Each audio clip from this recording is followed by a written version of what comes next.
C'est un cauchemar pour les maraîchers. Le mildiou fait des ravages dans les cultures de tomates partout en France en ce moment. Les récentes pluies ont favorisé la prolifération de ce micro-champignon dans les potagers. Une maladie qui s'attaque aussi aux vignobles. 25% de pertes en Champagne. Reportage Marie-Pierre Cassignard, Marius Gatou et Lily de Pavant. À perte de vue, des vignes ravagées par le mildiou.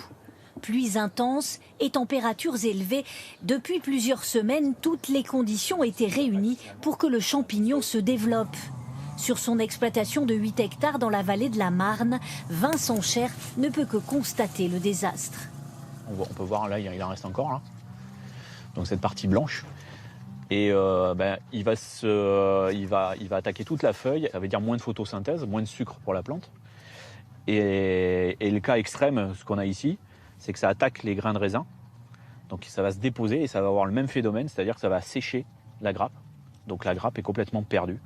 Sur ces parcelles cultivées en bio, les traitements au cuivre censés protéger du mildiou ont été lessivés par les pluies. Au total, 80% de la production est perdue. De mémoire de vignerons, ici, ils n'avaient jamais vu ça. Ça met quand même un bon coup au moral, de se dire qu'on a travaillé pour quasiment rien. Même nos équipes qui sont là, qui bossent. Seule consolation, les 7000 kilos de stock déjà en cuve. Une réserve qui permet aux vignerons de limiter ses pertes.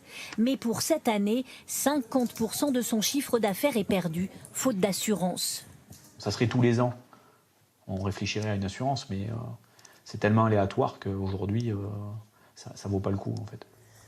Comme lui, des dizaines d'exploitations sont touchées, plus particulièrement dans l'ouest de la Champagne.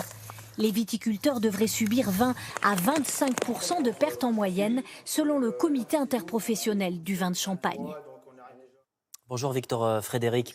Comme je l'ai dit avant ce reportage, le mildiou ne s'attaque pas qu'aux vignes. Oui, c'est aussi une vraie menace pour votre potager. Tomates, pommes de terre, salade, melon ou artichaut, le mildiou s'attaque à énormément de fruits et légumes. Dès que la température est douce, entre 16 et 25 degrés, et qu'il y a beaucoup d'humidité, il est très courant de voir la maladie se développer avec des effets, on l'a vu, dévastateurs sur les plantations. Alors, quels conseils peut-on appliquer pour lutter contre ce fléau? Eh bien d'abord, il faut espacer vos plants. Ça permettra de mieux les aérer et de limiter l'humidité que le champignon adore. Pour la même raison, il faut penser à arroser plutôt le pied de la plante que ses feuilles. Et puis si le champignon est déjà là, alors il vous reste une solution très efficace, la bouillie bordelaise. Elle s'achète dans n'importe quel magasin de jardinage. C'est un traitement naturel à base de sulfate de cuivre. Mais attention, pour que ça marche, il faut l'appliquer lorsque le temps est sec. Il est conseillé aussi de ne pas en abuser au risque de polluer les sols à cause du cuivre qu'elle contient.